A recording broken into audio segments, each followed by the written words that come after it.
Never have new credit cards made me feel this ambivalent before. I thought the three BILT 2.0 cards would further BILT's position as the leading fee-free way to pay rent and now mortgages, and simply introduce a spend requirement to qualify for the fee waiver. Keeping with the 5 transactions per month in any amount likely would not be long-term profitable for BILT. Okay, I suppose the spend requirement ended up being true, but it's dictated by a math equation? On January 14th, we'll get the full details of the BILT 2.0 cards and the program as a whole, which this video isn't based on, even if you're watching on or after that date. I'll have another video going over what I missed here, but fret not, we have enough to talk about in this one. Specifically, how BILT seemed to nerf its value when it comes to paying for rent and mortgages, but in turn introduce some cards that are pretty good outside of rent and mortgages. A fascinating case this one is. Let's start with the no annual fee Blue card, which will offer $100 BILT cash upon approval, 1x BILT points on all spend including rent and mortgages, plus 4% BILT cash on all spend excluding rent and mortgages. So already, we're seeing BILT pursue an innovative but complicated method of having 2 currencies as part of their program. The points are what we've grown accustomed to already, with many different redemption options, including the best overall transfer partners out there today. The BILT Cash is a new thing that can also be redeemed for a number of things on the BILT platform, like hotel bookings through BILT's travel portal,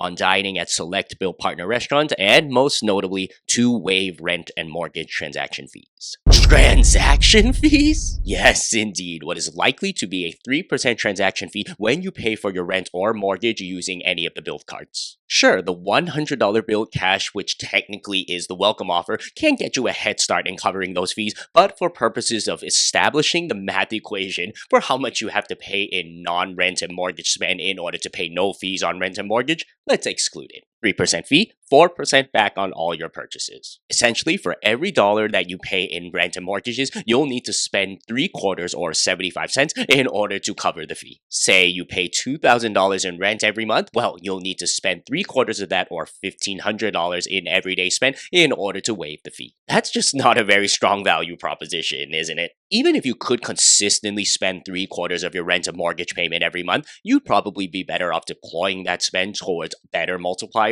or welcome offers on other cards. Again, as of this video, we don't have all the information yet. In fact, there may be versions of these cards that don't come with any fees, as alluded to recently by Richard Kerr. We'll have to see, but on the other hand, what if you just use the BILT Blue card in order to pay for non-rent and mortgage things? Well, you'd simply earn 1x points and 4% BILT cash, with the only potential downside being opportunity cost. And you can use the cash in ways that don't involve waiving transaction fees. That sounds a lot better, and in fact may even be something that I recommend to people who don't want to pay credit card annual fees, really value BILT points, and can find some organic use for the BILT cash. The $95 Obsidian and $495 Palladium cards also have the 1x BILT points on all rent and mortgage spend, as well as the 4% BILT cash on everything outside of rent and mortgages, and so the questionable at best and bad at worst value proposition that these cards give you for rent and mortgages applies across the board for these 3 cards. From here on in, let's just talk about the remaining 2 cards as it pertains to non-rent and mortgage spend. The Obsidian comes with $200 BILT cash upon approval, a $50 semi-annual hotel credit that's good on the travel portal, cell phone protection, and multipliers that look quite similar to what's on the current BILT card. 3x on your choice of either dining or groceries, with groceries capped at $25,000 to spend per year, 2x on travel, and 1x on everything else. Doesn't it look a lot like a Chase Sapphire preferred competitor? Similar $50 hotel credit though on the BILT Obsidian. There are 2 of them, though I still wouldn't even value them collectively as more than the $95 annual fee, except in very corner cases. The 2x travel multiplier is average, but the 3x on either dining or groceries can be quite appealing for some. You can choose 3x groceries, which complements the 3x dining on the Chase Sapphire preferred, and you no longer have to deal with the CSP's 3x on online groceries. Again, the 3x BILT points and 4% BILT cash on every dollar of grocery spend when you don't have to spend that 4% on covering fees is quite solid. Then the $495 Palladium card again attempts to mirror another popular travel card that's out there right now, that being the Venture X. Similar-ish annual fee and the same 2x points on everything.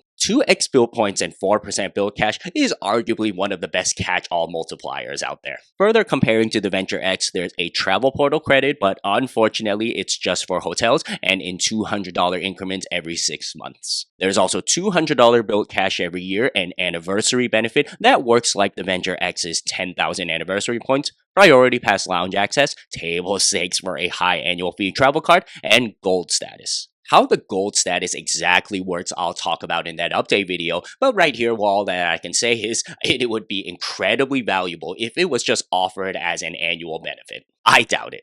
Lastly, we have $300 built cash in the welcome offer and our first sighting of built points, that being 50,000 built points for $4,000 to spend in 3 months. Overall, though, still not good when you compare to the welcome offers on other premium travel cards. Overall, I don't think the benefits justify the $495 annual fee, especially when you compare to other premium travel credit cards out there, but just as a one and done play for the welcome offer and to test out the card a little bit while earning valuable build points, it could make sense. But what do you guys think about these huge leaks, which frankly in today's credit card world are almost certain to be true? Personally, I may do the Palladium as a welcome offer play, and maybe down the line, if I no longer find value in the American Express Gold for one reason or another, I'll pick up the Obsidian card in order to get the 3x on groceries. If you've made it to this point in the video, consider giving it a like and subscribing to the channel. You know, if I do end up getting the Palladium card in 2026, it will spell a slight reversal for my plan to pull back on earning points and miles in 2026, which I talked about in this video on screen. I assure you though, it's more warranted as since that video, I chunked away at my points balance. Anyway, give it a watch and here's your card nerd signing off. Peace.